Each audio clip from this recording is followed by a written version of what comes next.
Where do you think the problem started from? And maybe more importantly, do you think that this is something that started because of a lack of leadership, or do you think that this is a problem that's just been widespread amongst the public?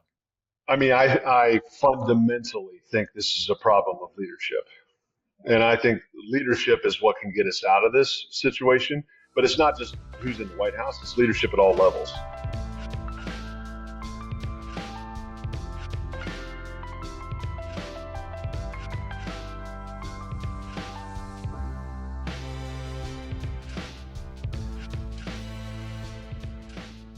I'd like to welcome my two guests today. I have Garret Cathcart as well as Jake Harriman. Now, they have a really exciting organization called the More Perfect Union. If you go and look it up online, I want to make sure that if you do look it up online, that you get it correct. There's two of them online. This one is under mpu.us,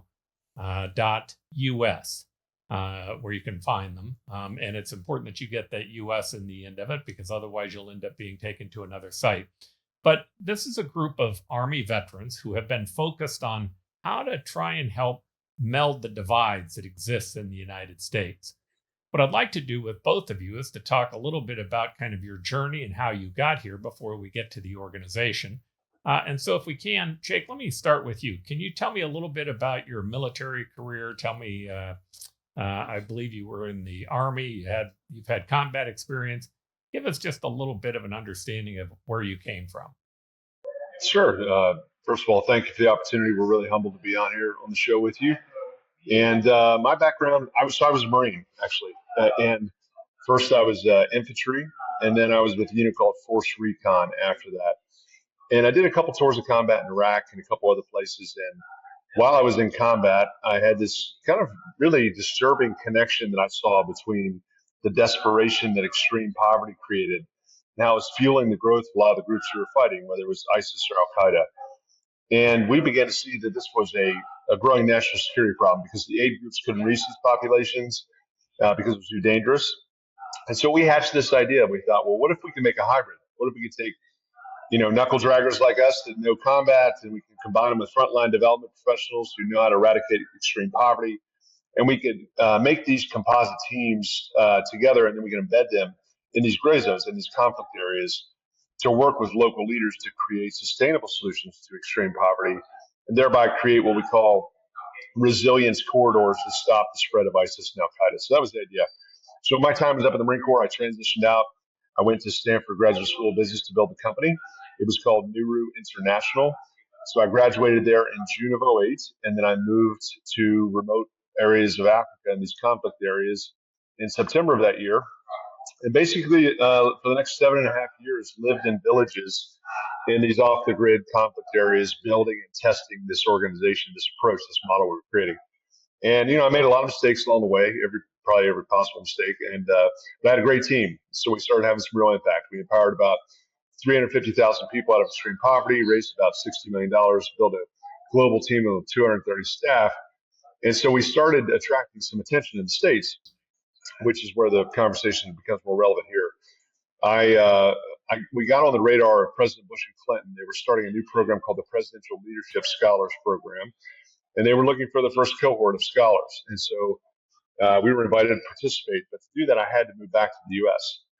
And I hadn't lived in the U.S. for 15 years. I'd always been deployed downrange as a Marine combat, and then I lived in these villages off the grid for about 7.5 years.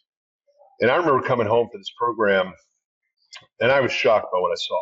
I did not recognize the country that I left to fight for in 2000.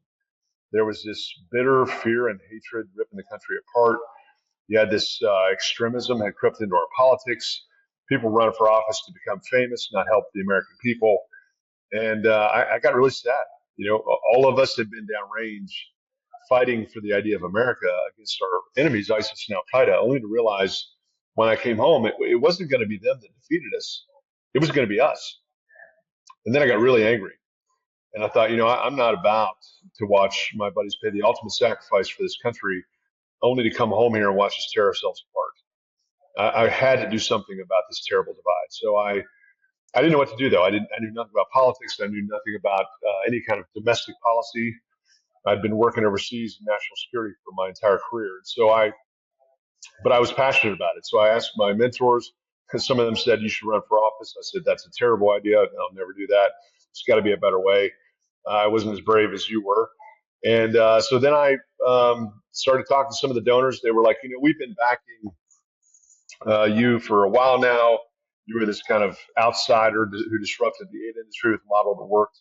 Would you take a look at the politics industry? Is there a way to kind of disrupt it to help, heal the divide that's in the country?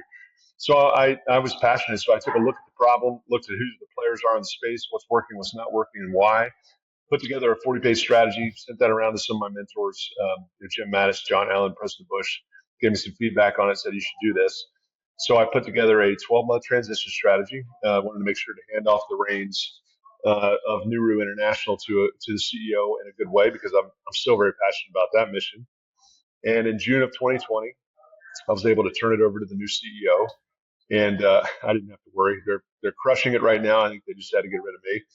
And then in July of 2020, I stood up this new entity called More Perfect Union. And I knew I was going to need a good team. I had never built an organization here in the U.S., and I needed someone who could build a movement. We were trying to build a movement to help heal the divide. And there was no better partner to think about doing that with than Garret Cathcart.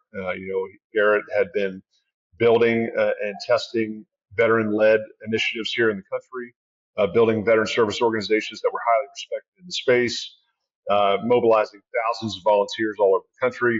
He built a 1 million member organization called Mission Roll Call. And I needed that expertise. I have a philosophy as a leader that if you're going to win, you got to hire people better, faster, stronger, smarter than you are. And I certainly did that in bringing Garret on the team. But at a very high level, what we saw was we think one of the greatest untapped assets in the country is our brave men and women coming home from overseas who've been fighting the wars, and they're stepping into industry. They're having successful careers, but they're looking for purpose and meaning. They need a new hill to take. As veterans, we need a new hill. We need a hill to take. And there's no greater hill in this moment to take than helping save American democracy. And so we train and equip some of the best veterans from across the country, give them the skills they need to run our programs in their own home state. We call our chapters brickyards because we're trying to build the country back brick by brick. And they bring folks together from the left and right in these brickyards to do social connection activities, to build understanding, community service projects to build trust, and then civic education programs to build ownership in our democracy. And the goal here is to remind us what it means to be Americans. There's so much more the United States that divides us. We're trying to find not just common ground, but to go beyond that to find higher ground to help us restore the identity that we have. It's the common identity as Americans. So that's a little bit about my background and how we got started. All right. And Garret, from your standpoint, I believe you were in the Army. Why don't you start by just telling me, why did you join the Army in the first place? And then tell me about your Army career. Sure. It's actually, well, I can see behind me, I've always loved reading. And so when I was a kid and I grew up in Indiana in the burbs of Indianapolis, I was always drawn to history, military history. And all these famous generals went to some school called West Point. And I didn't know what it was. So I told my mom in the third grade, Mom, I'm going to go to this place called West Point. And she kind of patted me. I said, okay, Garret. I don't think she knew what it was either. And that dream kind of held true. I remember my stepdad was a track and field coach, and he had one of his athletes got invited to a candidate luncheon, a qualified candidate. And so I went as a fifth grader to one of these West Point luncheons where all the admissions officers come and give their pitch. And they kind of laughed at me and patted me on the head. Well, when I came back as a high school junior, those same admissions officers and field force reps remembered me and kind of like, holy cow, you were serious. I'm like, I was. And so it ended up being the only college I applied to because I'm kind of an all in or nothing kind of guy. And, thank God I did get in. So I went to West Point.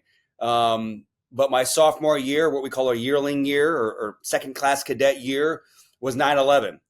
Then one of the planes flew over the academy on the way to New York to hit the Twin Towers, which I knew my career was going to dramatically change after that day. And actually, my roommate and I went to go resign our cadetships because we thought we would miss the coming war, and how wrong we were, and how glad I was. There was someone who sat me down, a Captain John Strange, to tell me, Cathcart, you're an idiot, stay in and graduate and get your commission and go lead at a higher level. So that was my journey into the United States Army. All right. And tell me about your journey in the United States Army. Sure, I commissioned as an armor officer, and then I immediately went into the cavalry. So I spent 9 years in the cavalry, which no more horses. I guess we have them for parades, but still the same mission: reconnaissance, direct action, screens, guards, all kinds of cool stuff. But I went to Iraq during the surge in 2006, and so my first real job, besides mowing lawns for cash, was as a reconnaissance scout platoon leader in Baghdad during the surge, and this was the height of IEDs and kind of the rise of the insurgency. And so I very quickly grew up, and kind of that was my crucible year as a leader. A lot of my guys were hurt and killed in action. My company commander was killed in action, and very frankly traumatic year. But that was 12 months of combat. You come home for a year, train back up, and I went back to be a staff officer, a plans guy, and the squadron commander, and the cavalry, we call them squadrons, not battalions. Came in with a Stetson, smoking a cigar, kind of out of a movie. He said, "Cathcart, you suck at slides." And I said, "Yes, sir." And op orders. And he said, "We need a major to go train and live with the Iraqi army." And I said, "Okay, sir." I'm a young captain, pre-command. And he's like, "Garrett, I'm asking you, do you want the job?" And so, and a bit of a coup, as a young captain, I took a major's job, and I got to go be a military advisor team chief and lead a lead of 12 senior non-commissioned officers and other captains to live with and train the Iraqi army for 12 months, which is a pretty incredible experience. Finally, I came back, tried to leave the army, and they gave me a job I couldn't say no to, which was leading that same cavalry troop that my commander was killed in action in, training them and taking them to Afghanistan. So I got to be the first mechanized cavalry troop commander ever in Afghanistan, which is another 12-month deployment, and a lot of incredible experiences.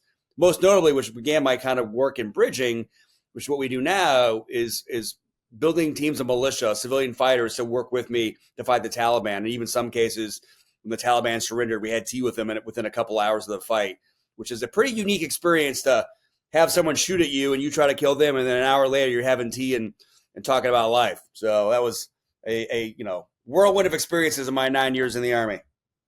All right. So what ends up leading you to deciding to work on this problem, the political divisions in the United States? I think, Jake, you heard his kind of origin story of why he came home to go to the PLS, and he was just, he had been gone for 7 or 8 years, and I had been here the whole time, right? So it's kind of like the frog in the boiling water, where it gets a little worse every day and you don't notice it. And he comes home and is like, holy cow, what has happened to this country? We all hate each other's guts. So we're at each other's throats on social media. Neighbors aren't talking to each other. Families aren't talking. And so after the Army, I'd spent, several years, almost 8 years, building and leading veteran service nonprofits, focused specifically on veterans. So Jake called me, and I knew who he was. He's an incredible reputation from New River International. He said, "I have an idea about how we can leverage veteran leadership here at home to, one, give veterans purpose, but two, lead communities to serve and sweat together and reconnect and depolarize and heal the country." And I said, "Dude, all right, I'll hear your ideas and give you whatever dumb advice I got." And so we did a few calls. And the more I learned, the more I was fascinated. Also, the audacity idea was fascinating to me.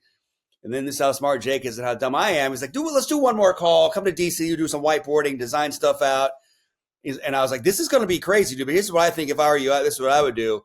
And the end of that, he was just like, "This is awesome. How about you come do it? And you be my co-founder." And I was flabbergasted. I mean, I was actually being interviewed the whole time and had no clue. And so he kind of laid the challenge out, and I saw a need, just like Jake, of, I love this country. I've served this country. My friends have sacrificed for this country. How do we help unite it, depolarize it, and remind Americans that we have more in common than we don't? And it's a very simple thing, right? MPU unites the country and strengthens communities through service, civic engagement, and social connection. We build trust and relationships at the human level between people. All right. So for both of you, to help give us some point of reference, talk to me about your ideological or your partisan or political leanings. And that could be, you're a Republican, you're right wing, you're Democrat, left wing, an independent. You've been nonpartisan. Politics really hasn't been that big in your life. Help me understand your own background politically. Yeah, absolutely. So I'm an independent, and my whole life and career has been defined as nonpartisan. When you serve in the military, by definition, we are nonpartisan. We don't pick sides. And I always say, when I have friends ask me, why did you go to war? Why did you go downrange and fight in these wars? And I always say, look, we don't fight for a guy in the White House. We don't fight for a Republican Party, a Democratic Party, or a side of Congress. We fight, number one, to bring the Marine on my left and right home safe to the family I know is waiting for them. And then two, perhaps even more fundamentally, we fight for this bigger idea of America. This idea of a nation that stands for the freedom of lasting, meaningful choices for everybody, everywhere. And that's the powerful thing that I think can unite us. And so when you're in the military, you don't choose sides politically, by definition. We're there to support and defend the Constitution of the United States, to defend the freedoms that we all enjoy here at home, and to help America be the light to the rest of the world that it could be and should be. By definition, veterans are pretty well positioned to be unifiers, to be conveners. And the organization that we started, More Perfect Union, it's entirely nonpartisan. Now, we have people within the organization who lean right. We have those who lean left. We have libertarians. We have folks all over the map. But that's the beauty of it. The commonalities that we all share, the mission is what drives us. We're one team, one fight, and it's not about political party. We don't even talk about political party. Yeah, I mean, I've always been a fan. I love the story that Dwight Eisenhower, General Eisenhower, the first time he ever voted was for himself for president. And I grew up, obviously in the armies of 18 to early 30s, right, from cadet to senior captain. And I've always loved that we never really talk politics when we're downrange, right? Like, we're all from all walks of life, socioeconomic backgrounds, racial backgrounds, as diverse as it gets, and we have one purpose. So to answer your question, I grew up in Indiana, kind of lower middle class, and so I've been a member of both parties. I voted for both parties. I personally have always kind of pushed back on the idea that, hey, you're this party, so here's all your policy positions right across the spectrum. And it's the point now where I've been for several years an independent, right, which is sometimes lonely, right, because there's no tent to live in, and you kind of got to go in and out of a lot of tents, right? As you know more than most, Paul. I've read your incredible Wikipedia background. So, long story short, I am an independent. All right. And so when you think about this problem, when you both analyze the problem of the divisions that have happened in the United States, and there's no doubt they're more acute today than they have been certainly in my lifetime. I'm an independent today, but I was a Democratic mayor back in the 1990s, and I've watched some swings, but this one tends to be more extreme than the others. Where do you think the problem started from? And maybe more importantly, do you think that this is something that started because of a lack of leadership, or do you think that this is a problem that's just been widespread amongst the public? I mean, I fundamentally think this is a problem of leadership. And I think leadership is what can get us out of this situation. But it's not just who's in the White House, it's leadership at all levels. Leaders of communities, leaders of families, leaders of teams. I think I'm pretty passionate, Paul, about a type of leadership called servant leadership. I think it's the most powerful form of leadership in the world. It works in the battlefield, it works in the athletic field, it works in corporations, it works in Africa, remote Africa. I mean, it is fundamental kind of who we are. And I think we need a nation of servant leaders to kind of rise up at all levels, including at the federal level, representing us in Washington, representing us at the state levels. But I think it's a fundamental problem of leadership. Now, I will say that has been exacerbated by a couple other factors. One is, you probably heard of Robert Putnam's work. He wrote famously "Bowling Alone." We are losing the civic fabric of our country. People are not joining clubs anymore. They're not coming together to meet one another anymore. If you think about it, how many times in your life, day to day, do you actually engage with someone who thinks completely differently than you do ideologically, as far as when it comes to politics? We just don't have those public forums anymore where we can actually have that healthy conversation in a way that's fun, where we're just living life together. We've been sorted. Now, part of that is because of technology, the rise of social media and the echo chambers and the way we consume information, the rise of cable news. It used to be we had 3 news channels, CBS, ABC, NBC. everybody kind of watched 30 minutes of news during the day, and everybody kind of got the same news. Now it's wildly different, right? I mean, it's 24/7. It's the incentives are such that who can get the most clicks to drive the ad revenue, and so it's been distorted. And so depending on which echo chamber you're in, what information you consume shapes how you view the world, and it's further isolated us. So I think it's a combination of how we consume information, the changes in technology, and this horrible loss of servant leaders, I think, that we're facing. Yeah, the key to leadership, and it's hard for people oftentimes to understand this in this country. I've always been asked by different people on different sides, well, do you think Kamala Harris would destroy the country? Do you think Donald Trump would destroy the country? My answer to that always is no. Neither one of them are big enough to destroy the country. Leadership is certainly important, but you have to define that correctly, because a president's a leader, so is a governor, so is a mayor, so are our senators and congressmen. For that matter, so are business CEOs, so are military leaders, so are people who lead inside our educational system. Our leadership is incredibly diffused in this country. And the fact that it is diffused, there are some weaknesses that come with that, but there are many more strengths, because the reality is, even if the president doesn't do well, if the other leaders do well, we pick up for them. Now, it's better if we have a president and governors and mayors and others who do the job that they're supposed to do. But we fail when we believe they're the leaders and we're the victim. The answer is we're all leaders in this program. So if I can, Jake, Garrett, the same question to you. Where do you see this problem resonating from? Where do you think that it started? Yeah. Polarization is rewarded, right? Whether it's through clicks, shares, votes, when people are incentivized to dehumanize the other side, it's happening, right? And Jake says this a lot, right? When we're training for war, we dehumanize the enemy, right? Whether you're shooting at Ivans or wherever. And so that started to happen in this country, right? With one side watches their news channel, and one side has their Facebook group, and it's just you're dehumanizing the other people. So part of the incredible work and hard work that we do at NPU is getting people together from all walks of life, and that, yes, includes politically, to rehumanize, to build a relationship, to serve your community together. To what you just said, is part of our DNA, is that everyone's a leader, and it starts in your front yard, not in the White House, right? And so you can't be shaking your fist and yelling at the TV if you're not willing to go outside and meet your neighbor and serve in your community and help others in need. And so I think we've kind of gotten away from that, right? You had the pandemic and social isolation, polarization through social media and traditional media. It all adds together to where, we're not talking to each other anymore. We're not approaching each other with empathy, understanding, where you can't have the days of Tip O'Neill and Ronald Reagan where you're different political parties, but still friends working together for the good of the country. And I'm sure will be many books and PhD dissertations on it. But from kind of where I sit, the high level, it is where the incentives are wrong, right? And leaders and not good leaders are leveraging those for their own ends.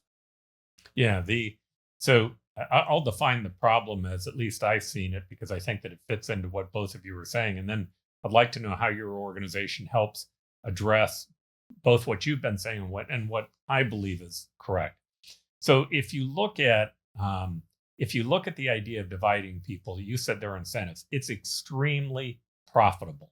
So if you want to figure out how to make money as running a TV station, I'll tell you what you do. First, pick an audience, right? Pick a side. Pick the left, pick the right. For that matter, pick the most farthest right group you can pick, or pick the most furthest left group you can pick. Then what you have to do is you got to get them to quit thinking.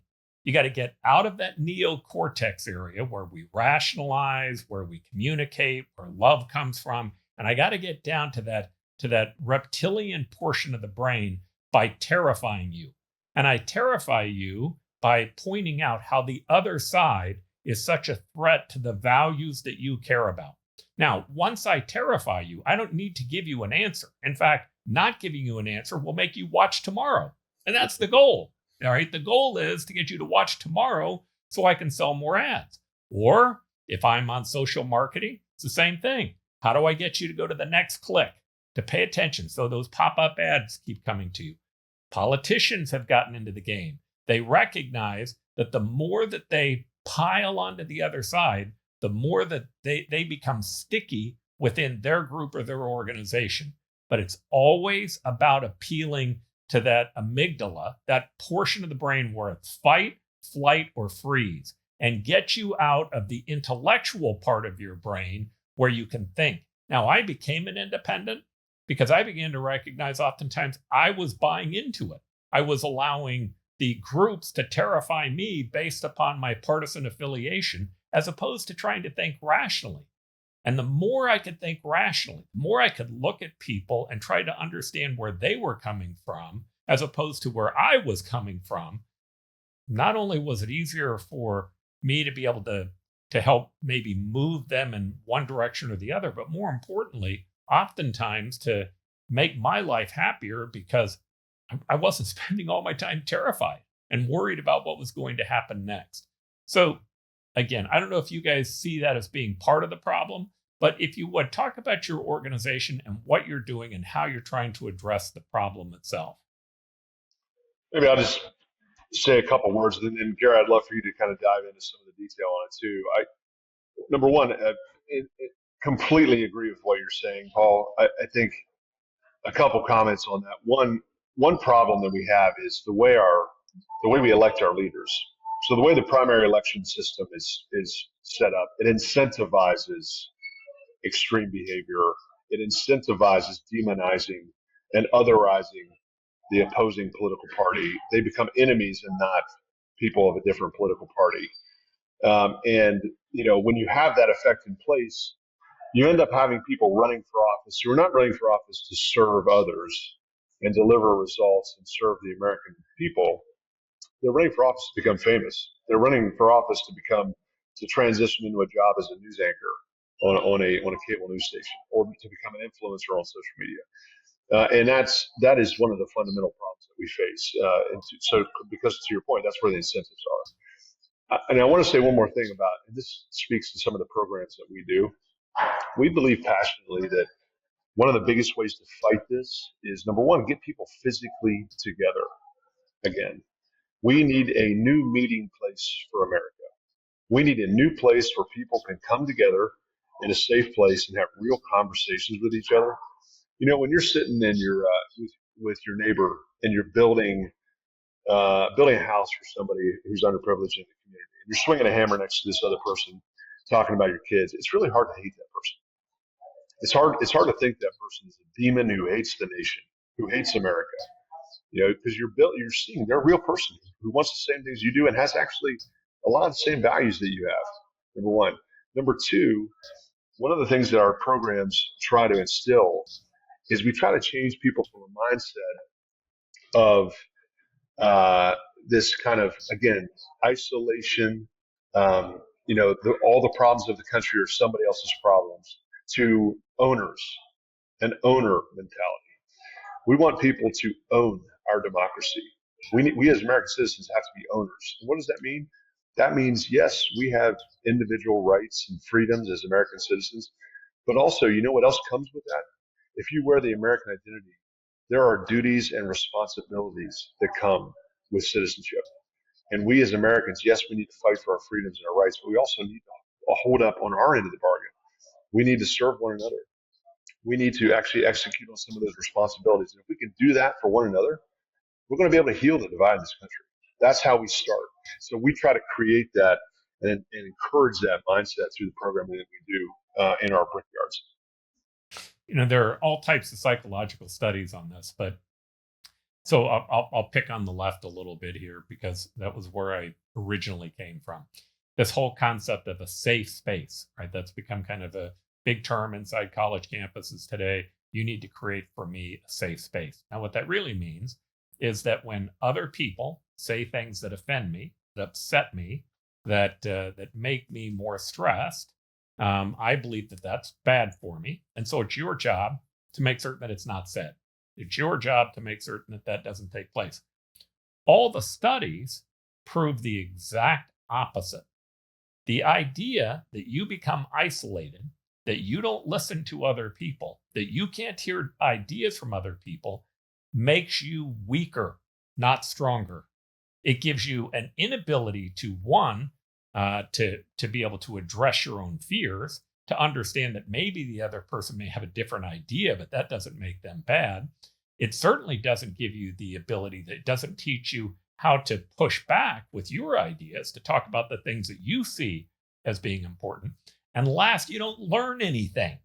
You learn nothing. It means it's almost as if the thought is, I come with all the knowledge I need. And if there is any more knowledge I need, I'll just listen to it from my tribe. If there's anything I learned in being mayor and in business, there are people on the right and the left who have an incredible amount to contribute. And oftentimes, the portions that they can contribute, the other side can't. Why not draw the best from all of us, as opposed to simply wanting to make certain that we continue to promote the ideas and the ideology that we have? I also agree with you on the political system. Today in the political system, if you look at the numbers, it's not all that hard to see. Today in the United States, about 70% of the voters are registered to vote. Of the 70% that are registered, a third are Democrat, a third are Republican, a third are independent. Well, independents can't take part in the primary, and people who aren't registered to vote can't take part in the primary. But where it gets worse is that the primary election have about a 25 to 30% turnout. Now, you do that math, here's what you'll find.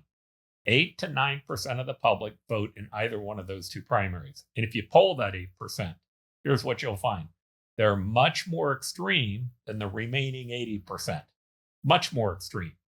And so we end up getting these candidates on both sides who follow the orthodoxy, who are ideologically pure, and the rest of us have to choose between what we see as being the lesser of two evils.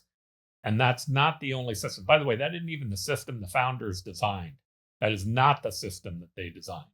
There are ways to create open primaries where instead of the parties running the partisan primary or the primary itself, they can be run by your government, where it's an open primary and everyone can run in that primary. And then you can have more choices.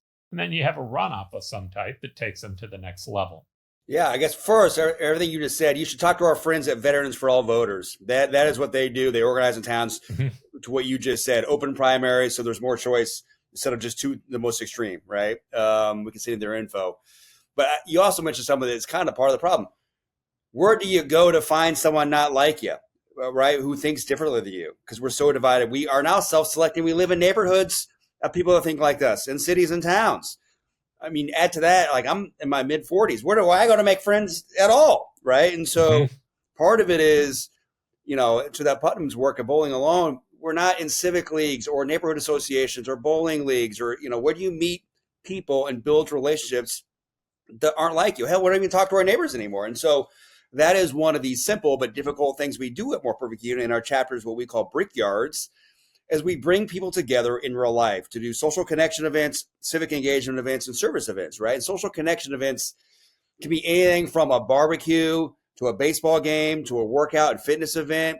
We've had concerts at our Brickyard in New Orleans, just bringing people together for the sole purpose to get to know each other, right? And our Brickyard leaders are trained. We have an incredible partner at the University of Montana where we train all of our incoming leaders to go out and build relationships with all kinds of groups of people in their town, right? You as the mayor of Phoenix, you probably knew a lot of different kind of people. If you invite them all to one event you're holding and said, provided some free food and drink and let them mingle, they'd get to know each other. Then you'd host an incredible social connection event.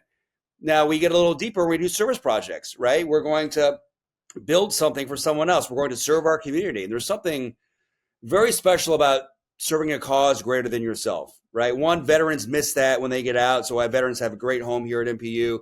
But that's a human thing. People want to serve their community, do good, and be a part of something larger than themselves. And so when you're swinging a hammer along somebody and you're sweating along, and then we usually feed our people very well afterwards. And then a lot of our events, we have these meaningful conversations, is what we call them. One of our most popular is, we call it the American Dream Conversation. And it's just after we've got to know each other, Paul, and we built a house for Habitat for Humanity or whatever the project is. And I could say, Paul, what's the American dream mean to you? right? And I'm sure an insightful answer. Then we'll go around the table, and we never talk politics or who you voted for, but it's designed to pull out stories, right, and to humanize you and get about where you're from. And maybe some of the stories are beautiful. And I walk away never knowing who you voted for, what party you're in, but I like that guy Paul. And then maybe later I find out, oh, he's a Democrat, or he used to be. Like, dude, I would have ever guessed, but I like him, right? And so part of it is it's slow work and it's hard work, but it is building trust and relationships outside of the political spectrum and bringing people together in real life that would never meet outside their own social bubble, right? And that is why veterans, because we poll still at 70% of respect across the aisle, is why we have incredible civic leaders at the volunteer level. And frankly, we recruit leaders who got some connection and influence in their towns, whether it's a city or a small town where we've got several rural brickyards in very small towns that become the hub of that town, kind of the town square, because they're conveners and they add value, they bring people together, and they create a platform to serve, right? And so if you're a volunteer leader and we give you a budget, we train you how to administer it and what kind of activities to do, other people are going to show up, right? And we make sure that it's an inclusive environment, everyone's welcome, and frankly, it's fun. I mean, it's a good time. You meet cool people and you serve the community and learn about how your government works at the local level. And that's why we're seeing some significant growth. A couple of things that I will point out before, which will lead to my next question. So one of the things I found in running in an open primary was that I had to go out and knock on doors to be able to win. I was 24 years old when I ran the first time. And so, of course, the way you do that in an open primary is you get a list of voters. Now, when you're running in an open primary, you get every Democrat, every Republican, every independent.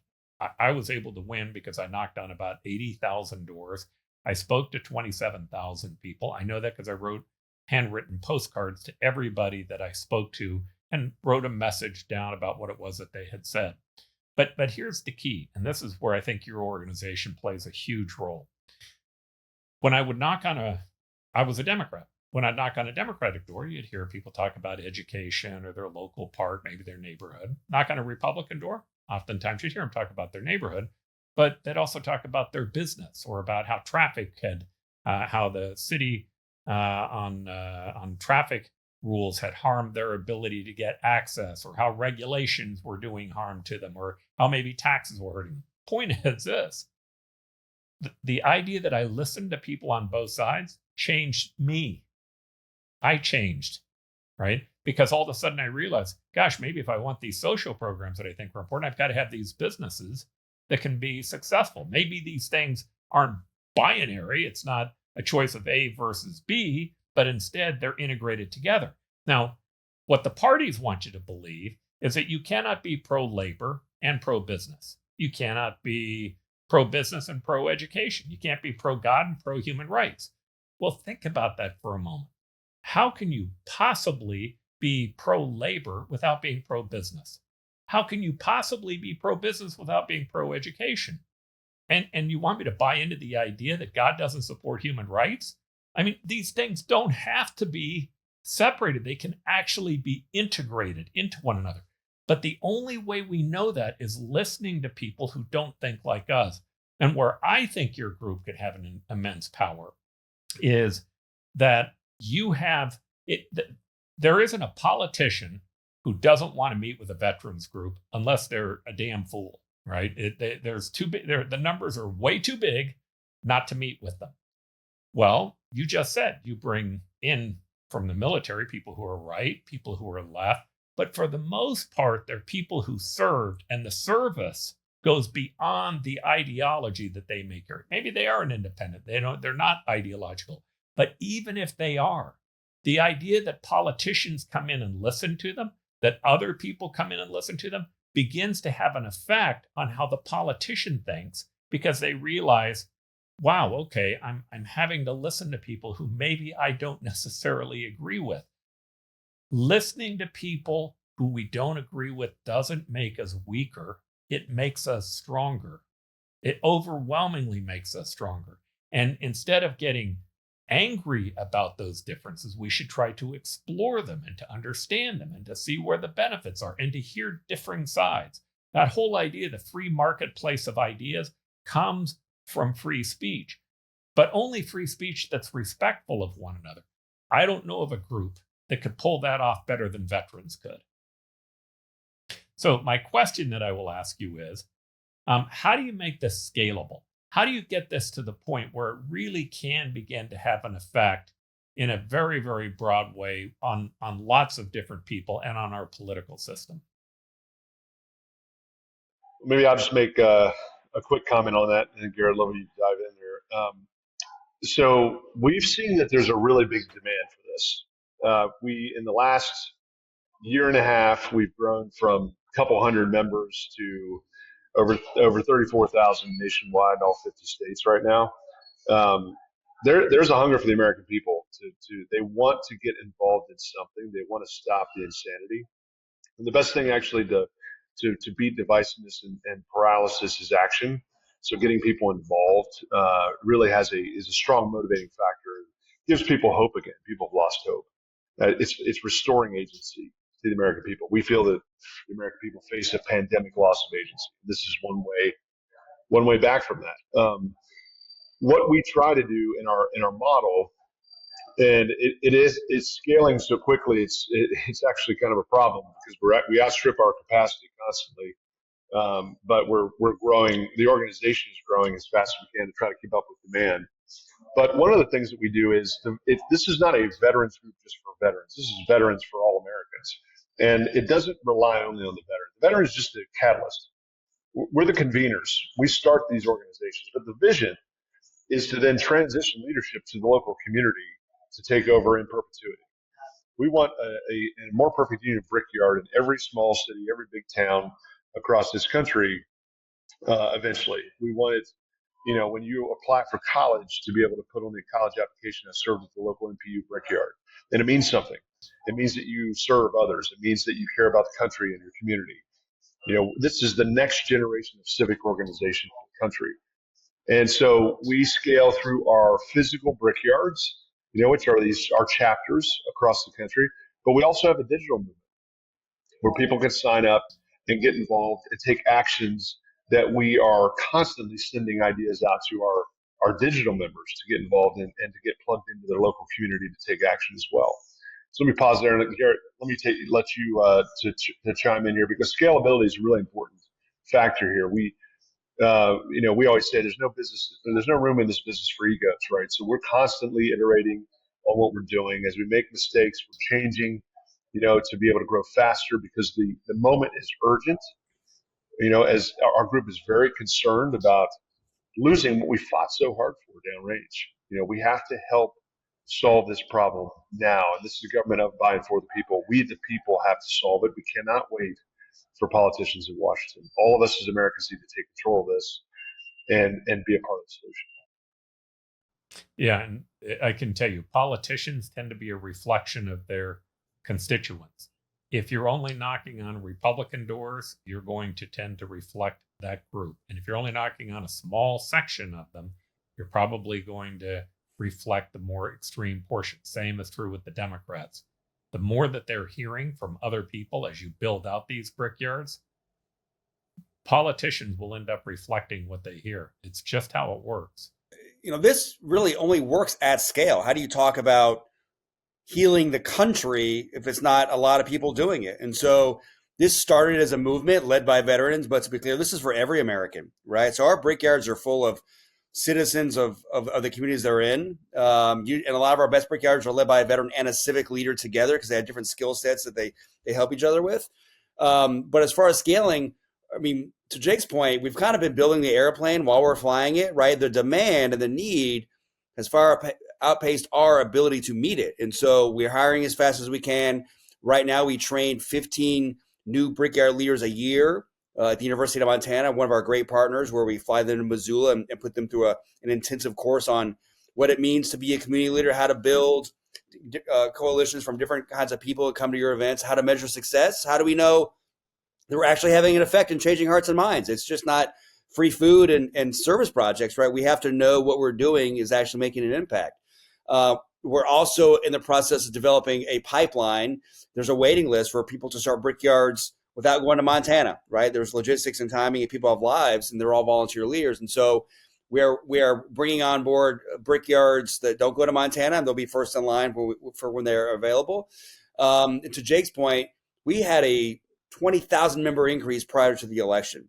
And so developing a national brickyard program to where if you live in a city where there's not a physical brickyard chapter, how do you participate?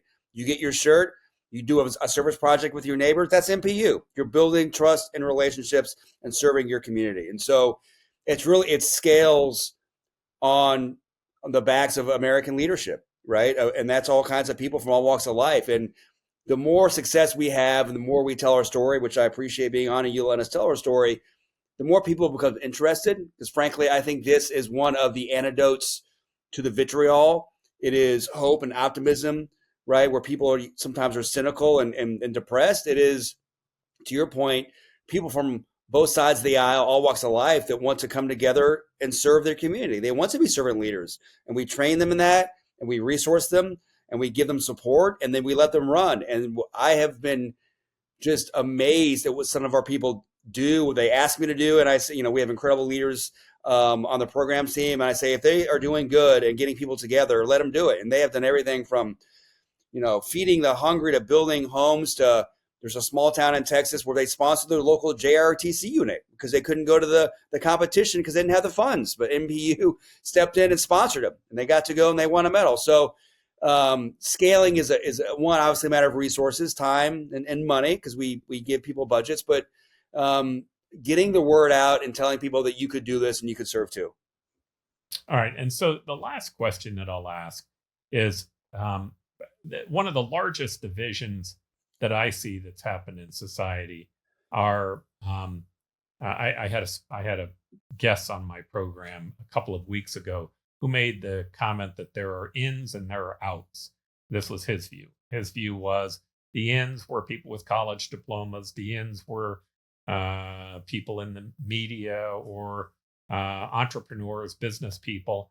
And the outs were people who were blue collar people who didn't have a college diploma, and in his opinion, had very little hope of being successful. Now, he obviously is hoping that the change that's happening in the administration is going to help his organization, but or help the group that he believes needs to be helped. But what I found to be the most interesting, a moment ago, Jake, you talked about agency. There was an incredible sense from them that they had no agency, no real ability to make their quality of life better. They believed that the game was rigged against them. Now, again, I can't honestly say I grew up at the very bottom of this country, but I grew up in one of the poorest neighborhoods in Phoenix. And while I might not have been on the bottom, I could see the bottom from where I was. I think there is incredible opportunity in this country. And my view is in watching it, that opportunity is robust, although you have to work at it. You have to do things to take advantage of it. But nonetheless, I think we have a growing portion of people in our public who believe that the game is rigged and that the system doesn't work for them, and that they have no real ability to be able to improve their quality of life. How do you see your organization helping on that issue? Well, maybe a couple thoughts on that. I'm super passionate about this. Garrett and I both grew up in rural communities. I grew up in a little farm in West Virginia in a community of about 40 farming families who were all poor, and we just helped each other survive. Garrett came from very humble beginnings himself. When I think about some of the challenges that America faces right now, if you want to think about a picture, I think about a child, standing on a hill, just screaming into the wind and feeling helpless. I feel like that so many Americans are so frustrated, screaming into the wind. No one's listening. And so what happens when we see that desperation? People resort to desperation and taking any action that they can to change the situation for themselves and their families. Where did I see this? I saw this firsthand in combat. This is the work, frankly, that I did overseas for, when I lived over there for 8 years. I was in these communities where extreme poverty was not defined to us by an economic definition of living on less than the day. Extreme poverty is defined as a population of people trapped, unable to change the situation that they're in, desperate for basic freedoms and choices. And that's what we face here. We face a lot of Americans in that situation right now. So I think one of the things that I did overseas in our programs when I was running New York International, we focused on empowering leaders, giving them a seat at the table, and restoring agency. And a remarkable thing happens when you help people believe in themselves, when you give them that seat at the table. You give them, they begin to realize that they can create these choices themselves, that they can change the situation. You just got to give them a little bit of a leg up. Sometimes you got to help them believe in themselves again. You got so many people right now. Think about the toxicity in the messaging on both sides right now at the fringes. They're telling, to your point, Paul, what you said before. They're telling Americans the other side is killing us. They're killing the country, but there's no solution other than vote me in. That's the solution that they're offering, right? So we have to counter that. We have to go where the people who are suffering and are losing agency are. We have to get to ground zero and work with them hand in hand. And this is not about handouts or entitlement. None of that stuff. This is about empowering people's voices, empowering them to be heard, empowering them with the skills they need to change their situation and believe in themselves again. Talking about the integrity and honor behind their livelihoods that they're living and the way that they choose to live their lives. And I think we can see a dramatic transformation. One of the biggest unreached communities, there's lots of unreached communities in the country. One pocket that we see is rural communities. A lot of what you would call bridging organizations don't have access to rural communities. They focus on cities, they focus on towns. So as veterans, one cool thing about veterans is we have unique reach and ability to get into rural communities. Because a lot of folks who serve in our military, serve in uniform overseas, come from rural communities. And we're kind of a trusted voice there. So we have the ability to go into those communities and unlock that potential, because that's what it is, it's potential. But I think we believe the key is helping people find their voice again, helping them believe in themselves again and unlock that agency. All right. So if somebody wants to take part in the organization, give us instructions, if you can, Garret, as to how one might do that. Sure. Brings us right back to the beginning. You go to www.mpu.us and sign up, right? And so if there's a brickyard in your city, they have events on a regular basis. Show up to an event. We encourage all of our brickyard leaders. They're always recruiting for new leadership, right? Whether you want to show up and participate or volunteer to be a leader. If you want to start a brickyard, we have on that website also a form to apply to start a brickyard. And later this month, or actually on February 1st, we'll launch our fellowship application for the University of Montana. And so step one is signing up, but also just to receive our newsletter, right? And see what is happening all across the country in communities, large and small and peri-urban, that of just Americans doing awesome stuff and connecting across the aisle and across all walks of life. It's just hopeful, right? And it's your podcast. It's the Optimistic American, right? I mean, it is the American dream, but everyone wants to be socially mobile and serve their community and be of value and have a place and a voice. And we work really hard to do that. And I think we're doing a pretty good job because of our partners and our people and our volunteer leaders. And so join us, right? I mean, it is an open invitation to meet new people, serve your community, and make a more united America. Yeah, I think maybe our biggest challenge in this country, and what I love about your name, the idea in the very beginning wasn't to create perfect. Perfect is always illusory. The ideal of what it is that we want. We can have the ideal in our mind, but it is constantly something that you're striving for. 200 years ago, 250 years ago, there were a different set of problems, but they were trying to create a more perfect union. Today, we're still trying to create a more perfect union. But the single greatest thing that our founders did, that we did in this country a long time ago, that was beneficial, we built dams and bridges and roads and all types of great things. But the single most important thing our government did in the beginning was that it empowered the individual over itself. And by doing that, we put the individual at the center. Now, there are other governments, authoritarian governments, who they survive by saying, hey, we're going to make certain you're taken care of. Your emotional, your social, your economic needs, they're taken care of. And there's this contract between them. Sometimes it's about safety, sometimes it's about economics. Our system, that we've grown the greatest country in the history of the planet by focusing on individuals. There's nothing like the United States of America. But we did that because individuals play an equal role. However, that requires that we play our part, that we recognize that we have a role. I love what you guys are doing. I appreciate all the effort and work that you put into it. You guys have given a great service to this country in your entire life. And I guess you just couldn't help but continue to find a new way to try to serve.